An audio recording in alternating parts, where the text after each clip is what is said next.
this amazing exhibit.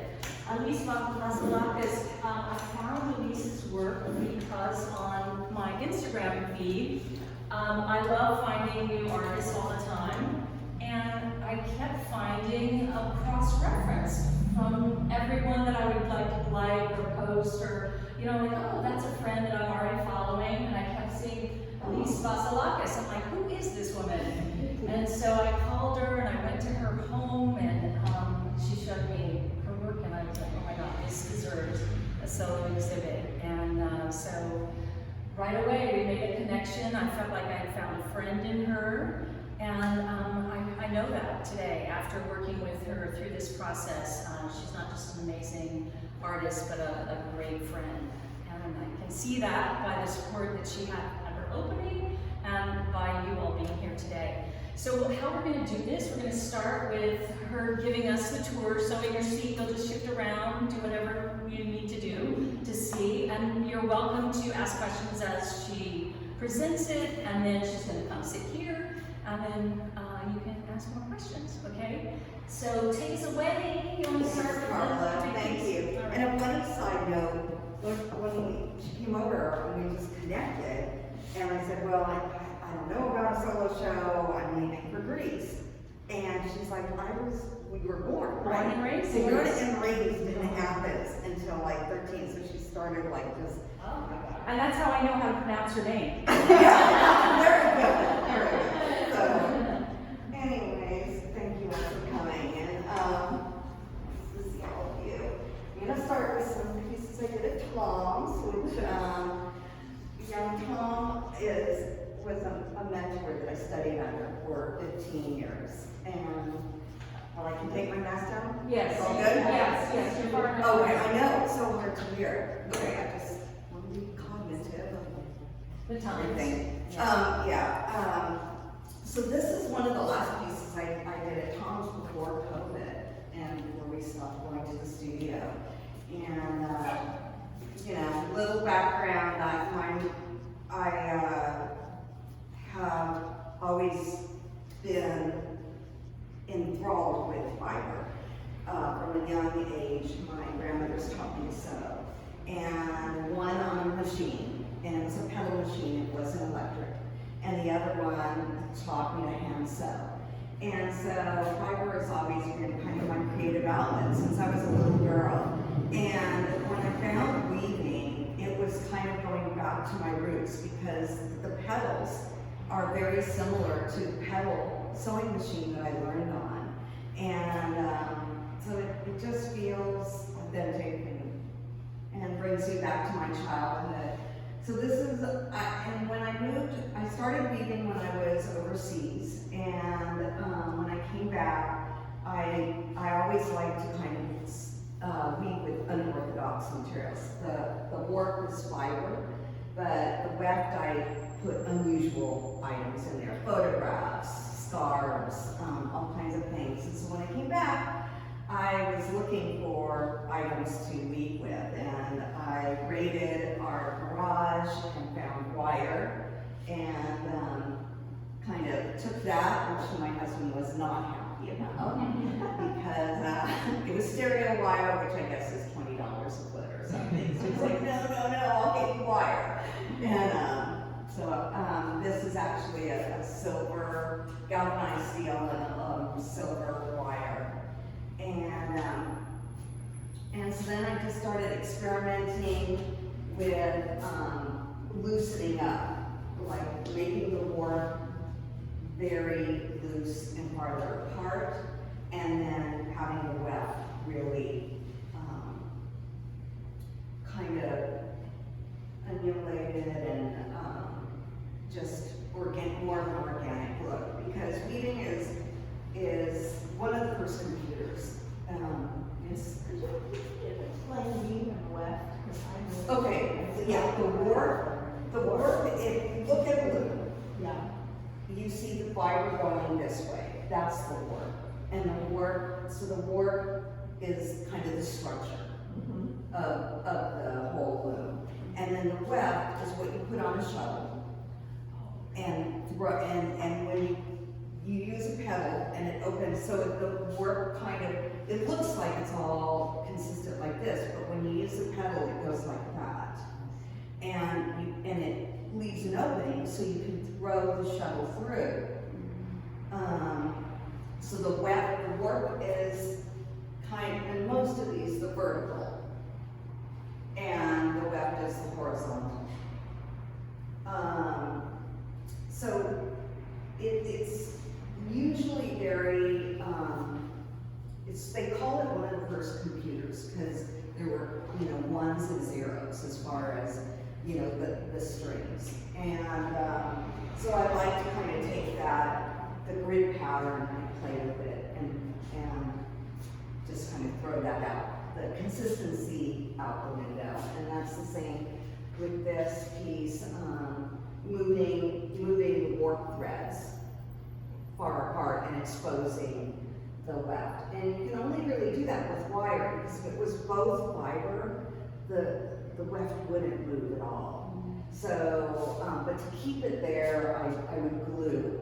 I glued a little bit on the back and to try to maintain that. I have a question. When you're doing that process, you mentioned that you glue it. Do you comb it to create like the definition, or is it more organic? Because it looks very structured in a way.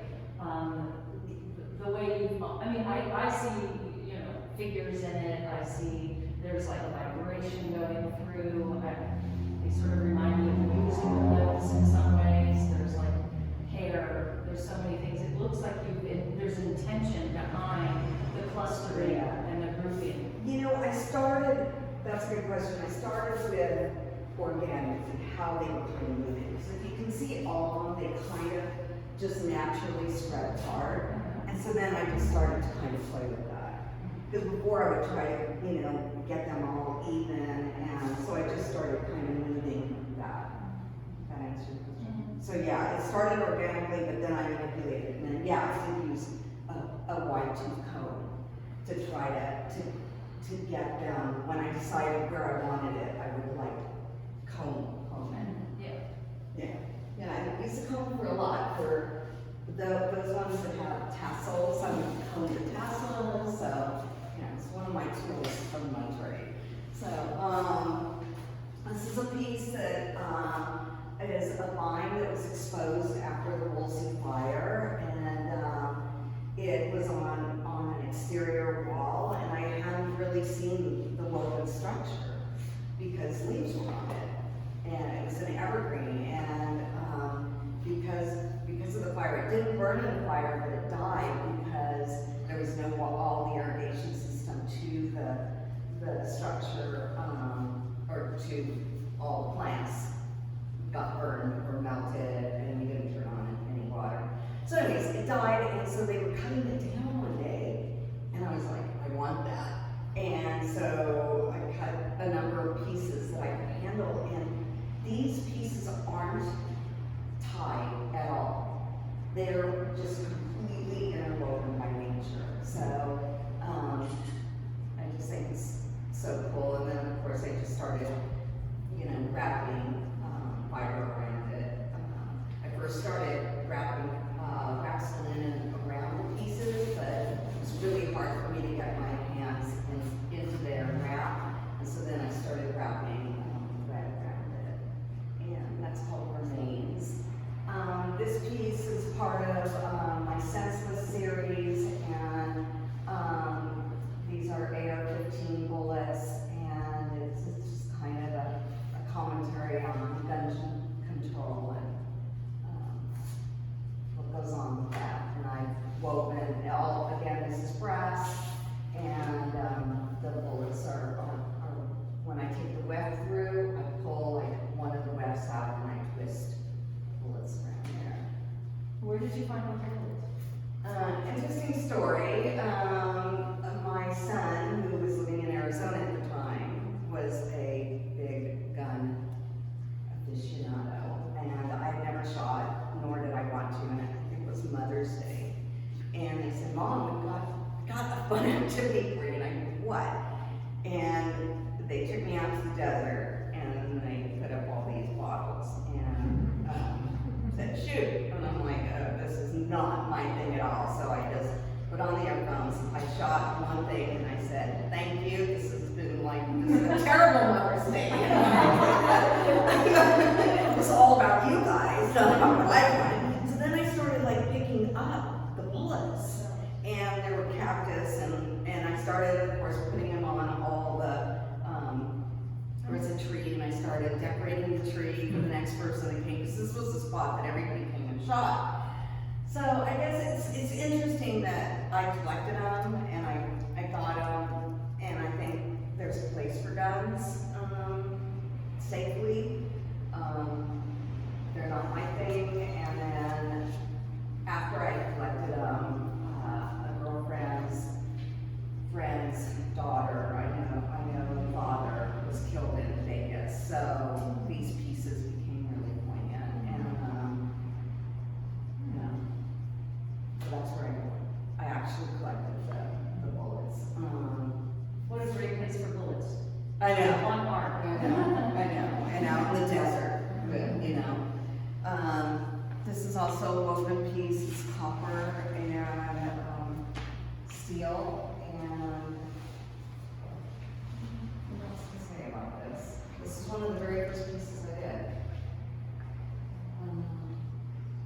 Well, for me, I see this as a very, like, it reminds me of a topographical map in many ways when I first saw it. When you brought it in and then you were scrunching it and it came alive.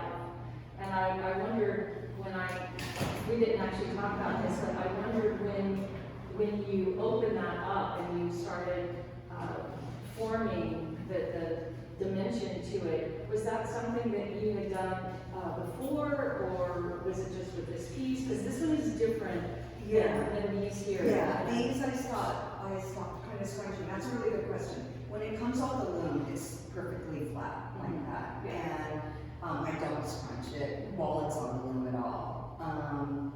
And so once I take it off, I roll them up, and then my loom at that time was it accommodated about 12 to 14 inches.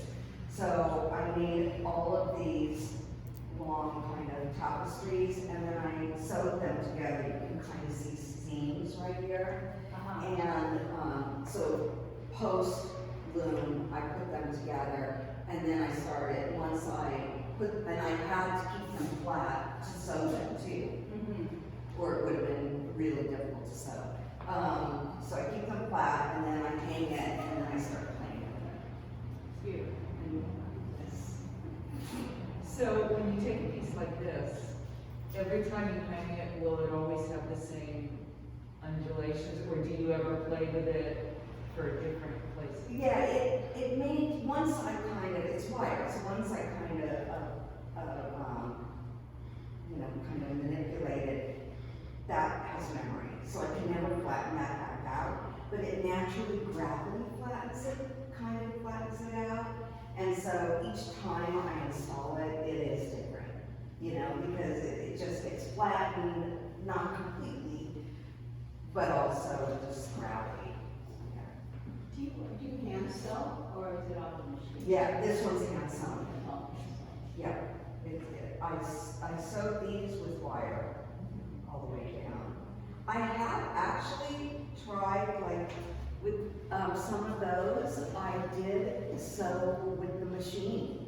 And because I was like, okay, let me see how many needles I'm gonna bust on this machine when it hits that wire. But it actually, for some reason, skips over. It slides off. Yeah.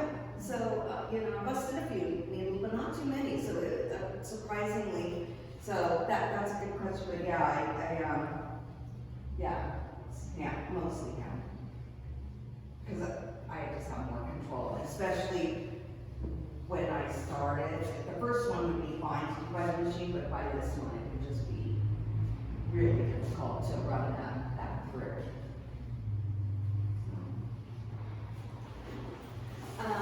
This piece is kind of a byproduct of this piece of installation. And this is, so I'll start with this and then go back to that. This is an installation I did during COVID. I was really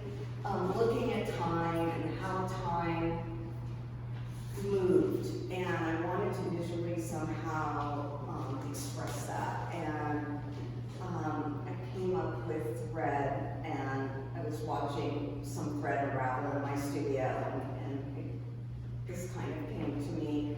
And it's indicative when they do move, they're not moving very fast now, but you'll see it. They go fast and then they stop, and it goes slower, and sometimes the thread disappears, and sometimes it's apparent, and to me that expresses time. You know, time kind of disappears sometimes it moves really slow. And when I started looking at time, because I thought time was so strange during COVID. The days seemed to go really slow, yet the year went fast. And when I started reading about how we perceive time, there's a few scientific studies that your memories dictate how you perceive time. And that's why when I was young, it seemed to go a little bit slower, and I remember it better because you're making all these new memories, and everything is new and exciting. During COVID, that was the complete opposite. I mean, not only when the aging process, you stop making as many memories, but COVID, there were no new memories. I mean, I woke up, I figured out what I was going to eat that day, maybe took a walk, but everything was just kind of, just the same. And so that's how I started thinking a lot about my memories, how some of them are buried, some of them are exposed, and that's kind of expressed by the piles of thread. Those kind of represent my memories. Anyways, I installed this work last year, and I had each one of those is 5,000 yards of thread. They were pretty big, so I had thousands, like 45,000 yards of thread that I had in the bag. So I started playing around with the byproduct of the installation, and I wasn't sure what to do with this. I started doing some selfies where I started kind of throwing the thread over myself, wrapping myself, and it was indicative of memories, kind of who's wrapped in your memories and exposed by them, or you bury them. So anyways, I did a series of photographs, and then this is a woven, photographic woven piece where I made a black and white image of the same image and a color one, and then wove, it's called double lead pickup, where you bring the back and the front. There's two weavings going simultaneously, and then you can bring the bottom woven part up. And that's why in some of them you'll see that it's mostly the color is the ones that are exposed on the top, but I brought up some of the black and white, my arms. So that's that piece. These are woven metal. These are called Unravel. I started to do these during 2016 when I felt that everything was unraveling due to the political situation. And I started, usually the warp goes all the way, and I started just ripping the warp and unraveling, taking like these pieces, and I would just take them out of the weaving. And so those two pieces are called Unravel. Goodness, we don't have to deal with that anymore. Unraveled person. These are two woven pieces that I did on a larger loom.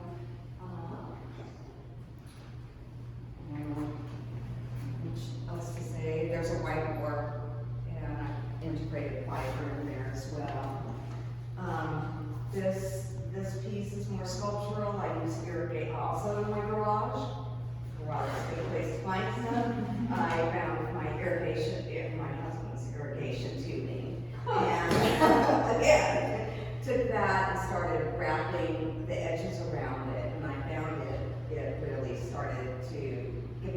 ability to kind of manipulate it. And then, Tom told me to paint on it. And I'm like, what? No, I'm not gonna paint on the wire, it won't even stick. And he said, yeah, well, and I just ignored him for weeks. And finally, he's like, are you gonna paint on it or am I gonna paint on it? And I'm like, okay, I'll paint on it. And so there's some, and then I, of course, loved painting on it. And I have a few pieces that were painting, so this has painting on it, which is different than the rest of them. This piece I did also during the pandemic. It's called Pandemic Time Warp. It was kind of my first exploration toward kind of looking at time and how time felt and how time felt warped. And I felt like the days were blurring into each other, and I wanted to kind of make some kind of delineation to the end of the day. And so I got some, I think this is some irrigation tubing again, and 3/8 and 1/2 inch. And I started wrapping and coiling around it. Kind of it's this methodical, it's done in basket weaving, and it's a very methodical,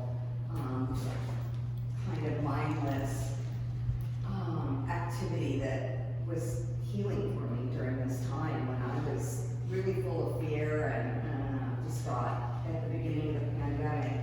And I would coil with a fiber called wax linen, where they actually wax the linen. And at the end of it, I would coil as long as I felt like it, and then I would stop. So the clear areas denote the end of the day.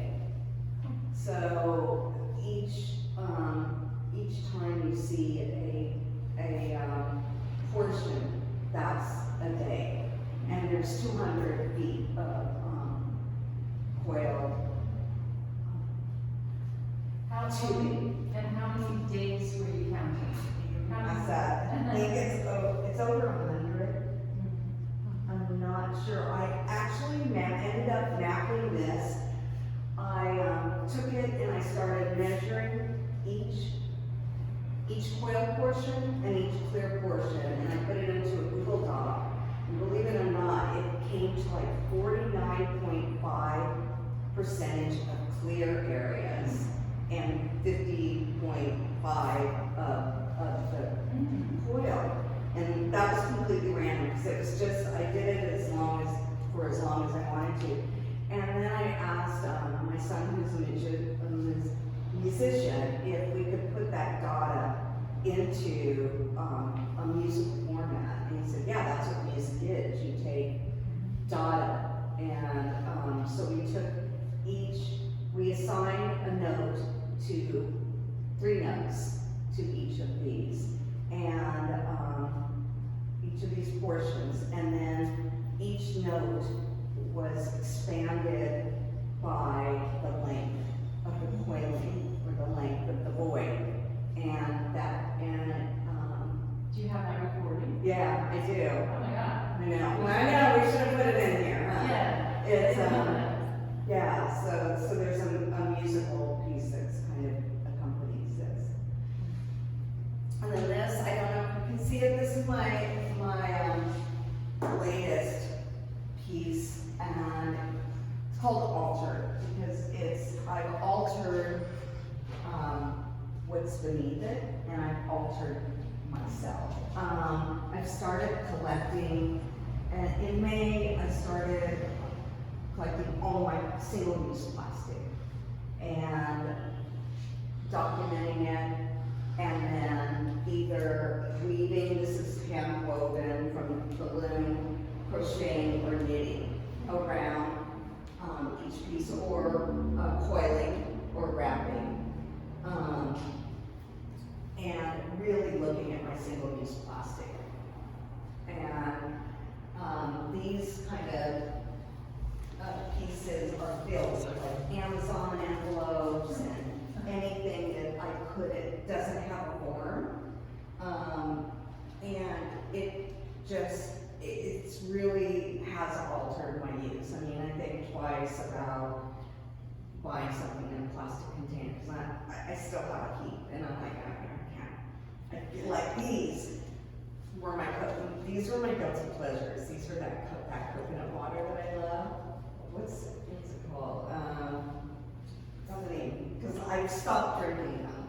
Because I thought, I cannot knit around another coconut water bottle. So it's changed when I go to the farmer's market. I bring my own bags, but even for the vegetables, I don't take any of their plastic. And dump out the strawberries, because I have a ton of strawberry containers and blueberry containers, and so so this is an ongoing investigation of my usage, and the next step is I'd like to make it more community driven, and get people to start to look at their own single plastic, and if they're knitters or crocheters, start doing it and having kind of a community project like we did with the cranes. The other thing that I started to really look at was what fibers I was using, because most of my fibers were acrylic, which is plastic, and they use fossil fuels to make plastic, but also the yarn I was using. And then I started looking at taking it one step further as far as my sustainability, even if it was a cotton pure. So I stopped using acrylic at all, and started using cotton or wool. But then I found that it was from Brazil or China or far away, and how many fossil fuels was used in transporting it and then getting it to my house. So I found an alpaca farm in Sonus, which was about an hour from me, and went there, and they have hand spun wool, and alpacas are really kind of sustainable because I guess unlike wool has a lot of lanolin. They've got to wash the wool over and over, which is also kind of detrimental to the environment. Alpaca, if you don't, their lanolin, yeah, they can, I mean, I think it's washed, but not to the extent of wool. Also, these are all undyed fibers. I started looking at dyeing the amount of synthetic dyes that are used in the manufacturing of yarn with our own clothing, and so that's why this is all done with undyed fibers. So that it's like when I'm not only dumpster diving, because my poor husband and I I'll go into the garbage and I'm like, why'd you throw this out? You know you can't throw this out. And he's like, oh my God, now she's collecting. I mean, I just have heaps of plastic. It's amazing, just the caps, even if it's in a glass container, it's the caps or the milk. Anyways, it's also affected what I'm wearing, because now I really look at where my clothes are coming from, and what fibers are used in the clothing. And so it's really gotten me to look at every aspect of my usage. One of the things that fascinated me about that piece when I saw you at home was your journaling of, you recorded when you bought it, you recorded the day, you recorded all of this. So what's so beautiful about that to me is not just that piece, but your investigation behind your use and the documentation and the record that you're keeping regarding your use. So can you talk about that too? Yeah, I started just, really, like you said, documenting, writing down everyone and then photographing it. Photographing every piece on a white seamless in its raw state, and then I photographed it after I had kind of altered it. And, I lost my train of thought. But well, anyways, I've started putting numbers, I handwrite them, but then I put them into the computer, and to date, I have over 300 pieces, and it's only been since May I started this project. And I don't eat out that much, so I don't get takeaway food, I thought my footprint was really good, but, my hand lotion, my face cream, my shampoo. So now there's all these different, I know I'm not answering the question because I'm also reading it off, but there's a lot of different websites that have that are zero waste. You can buy shampoo in bar form, and so, yeah, so it's really changing. Okay, I found my train of thought. Okay, so then I had this heap of stuff, and I couldn't remember what was in it.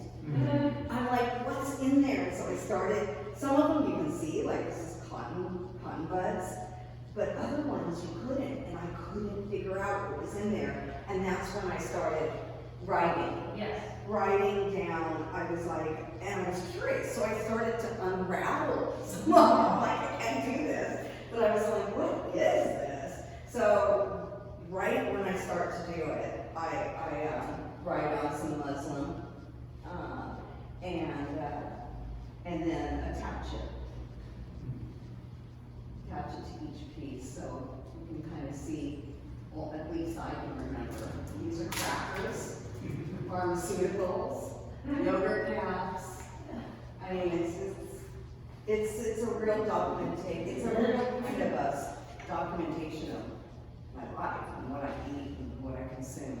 Yeah. So each piece is labeled? Yeah. Yeah. Oh, wow. Yeah. Yep, and these will have multiple, like this is filled with stuff. So this is this just says plastic grocery bag and miscellaneous, what else? This has a whole bunch of stuff. Oh, blood pressure meds, saran wrap, and packaging material. So, yeah, you're welcome to come up, look at them, they're really soft. Cozy, especially when I started using them, this is the alpaca. Anyways, any questions? So you crochet real fast, huh? I mean, Yeah, there's a lot of crocheting, right? yeah, it is a lot of crocheting. I double up, I use big needles to double up, but yeah, kind of pulling out my hand. Yeah, I did hand doctor last week. Anyways. So Elise, do you work on more than one project at once? A lot of times I do, but this is consumed. This is the only thing I've been consuming. But this is like a multiple forms, like this. So I do get bored, so I like to work on multiple things. So like if I get tired of crocheting, I'll weave. So this is all hand woven fabric with alpaca yarn. So yeah, a lot of times I do different activities because I'll get just bored of one thing.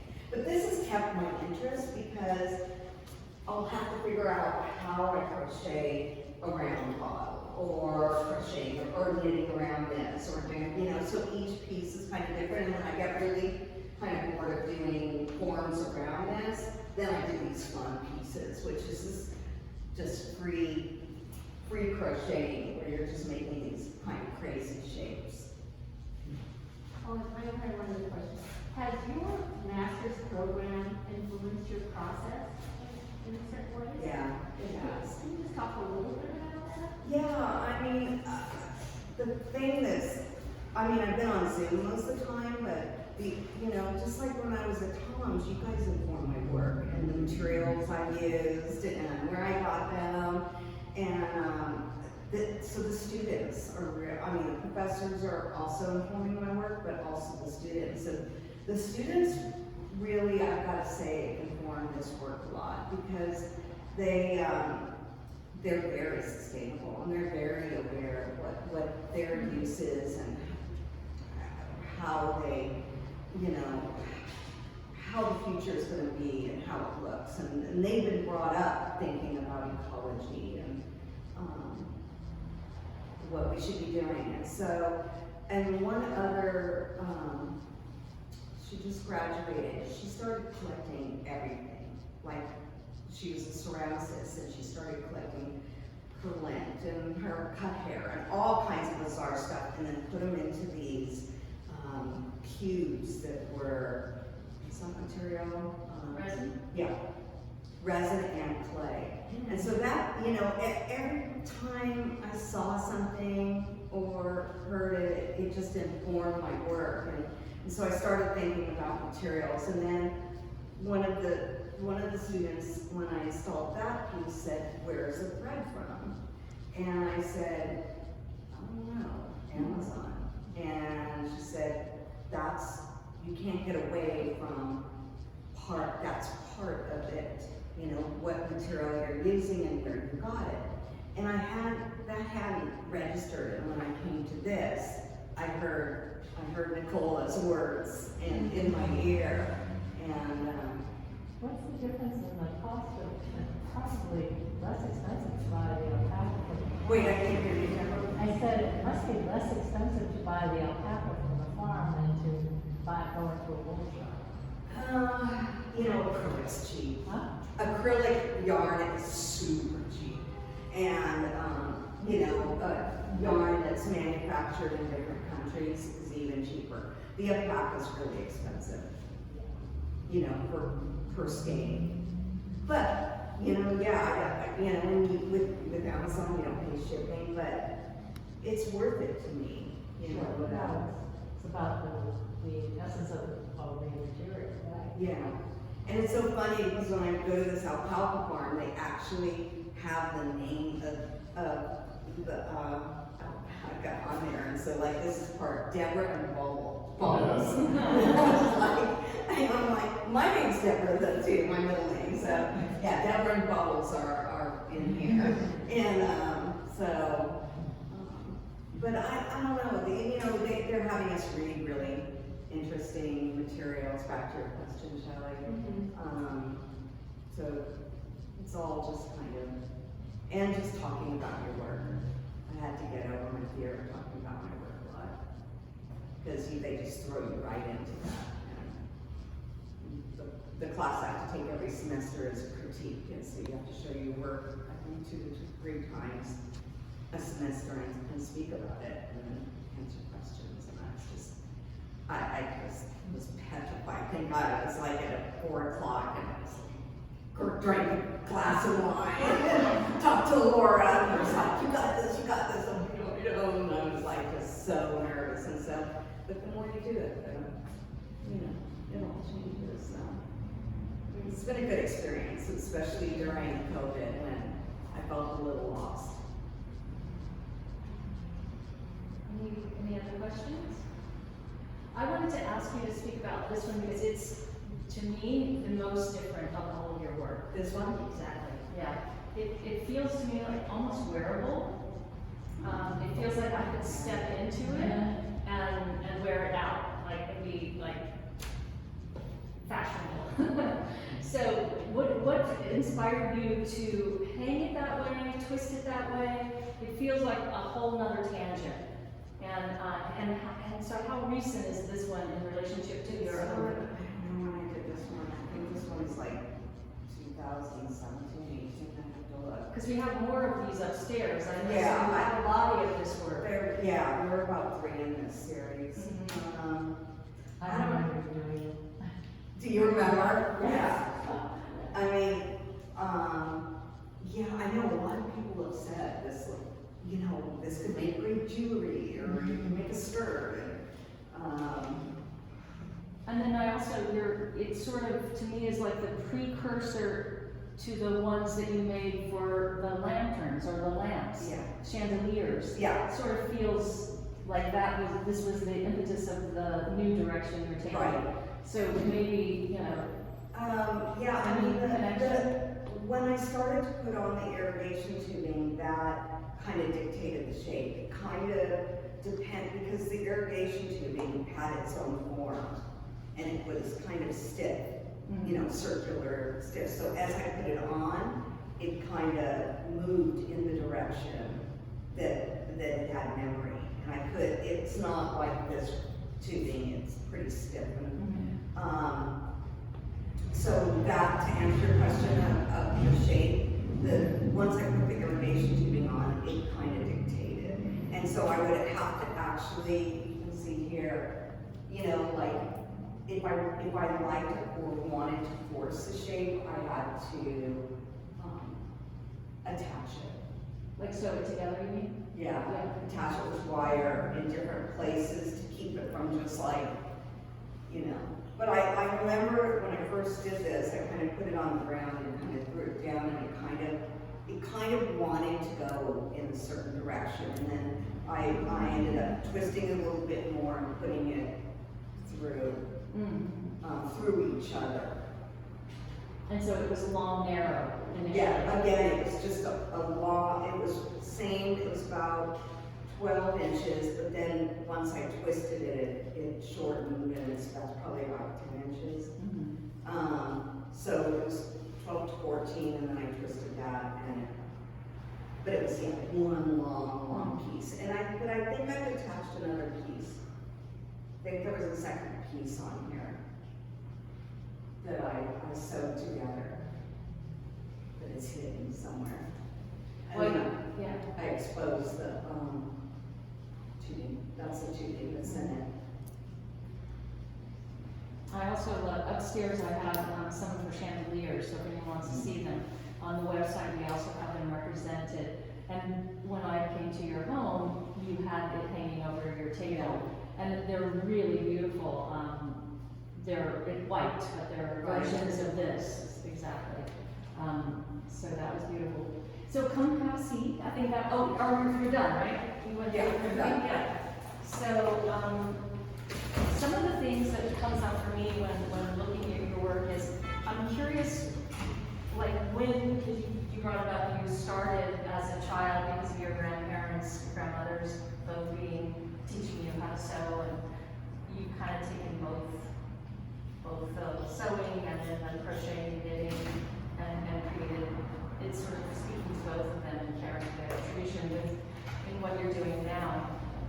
When did you start perceiving yourself as an artist and in like wanting to pursue that in a more deeper, meaningful way?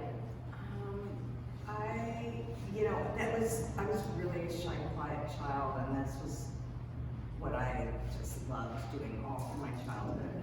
Sewed my own clothing, and then I got into macrame and rug making. One of my first retail jobs was at a craft store. But and then I started seeing things visually, and I recognized that and just knew that was my calling. But back in the day, when I said I wanted to go to art school, my dad said, no, you will go to, law school or business school. I was like, okay, business? Well, it's good to have the business. Yeah, it served me well. I took as many photography classes as I could, and art electives as I could during college, and then I came out and tried to pursue my art and ended up just falling into a marketing job. Question. I don't know why, but I have this notion that the time that you spent in Dubai really influenced your work. You want to speak to that? Yeah, you're right, Deborah. It really, that's when I really, my fiber practice really took a hold. That's what I And yeah, prior to that, once I stopped working and just raising my kids full time, I started painting and doing all kinds of artistic activities, sculpting as well. But it was when I moved to Dubai, I was still painting, and I was doing, got really involved in the Arabic shapes and the mashrabiyas, but I got very interested in the labor force that worked there, and they wore a different scarf.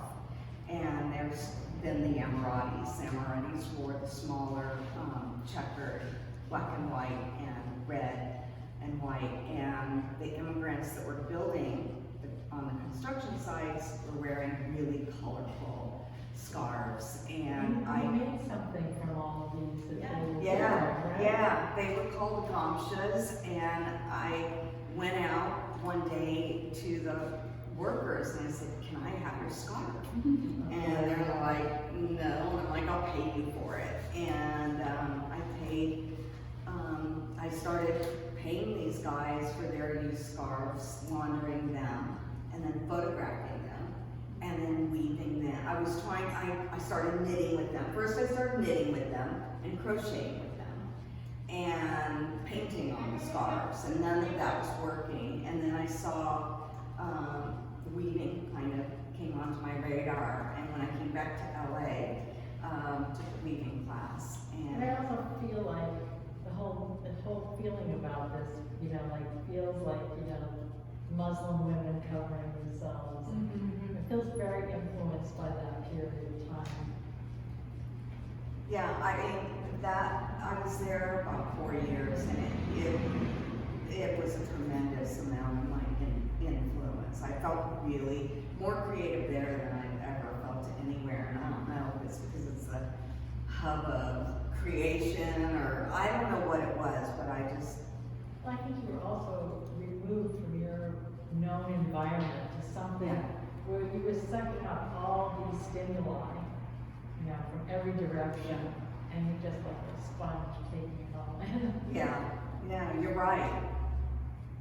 And it was a really fun time, and so that's when, and it felt like I'd come back to, because I was kind of trying to find my way in the artistic world, and what was resonating, and I loved every medium that but I was kind of self-teaching myself by starting with, figure drawing and figure painting, and then figure sculpting, and, doing all those steps. And then when I got to Tom's, I had only done figurative work, and I didn't know how to go abstract.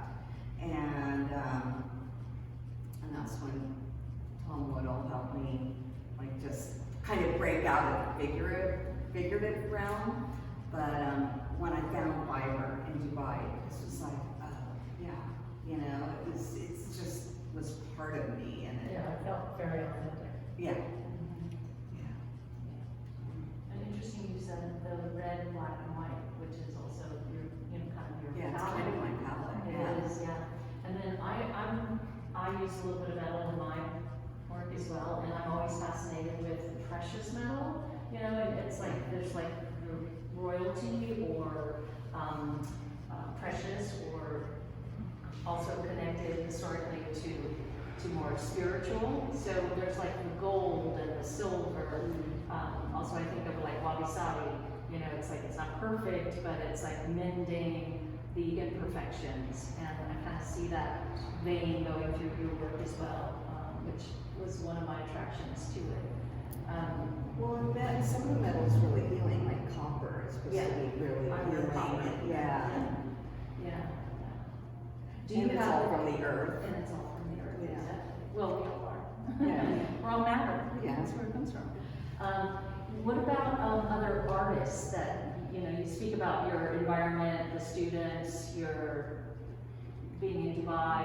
Are there any particular artists that you feel you've gotten influenced by? Yeah, there's so many artists that have influenced my work. Ruth Sawa, who crocheted in metal, Sheila Hicks, Eva Hess. The list goes on and on. We have that love for Eva Hess. Yeah, Yeah. yeah, pretty amazing. Who else? I'm a gallery and museum freak, so I'm always just informed by the work I see sculpturally on the walls. But telling you, I'm most informed by my peeps. Oh, Really, I am. That's great. Does anyone have any other questions? Comments? Well, I thank you so much. That was an Thanks, amazing Carla. tour, amazing journey.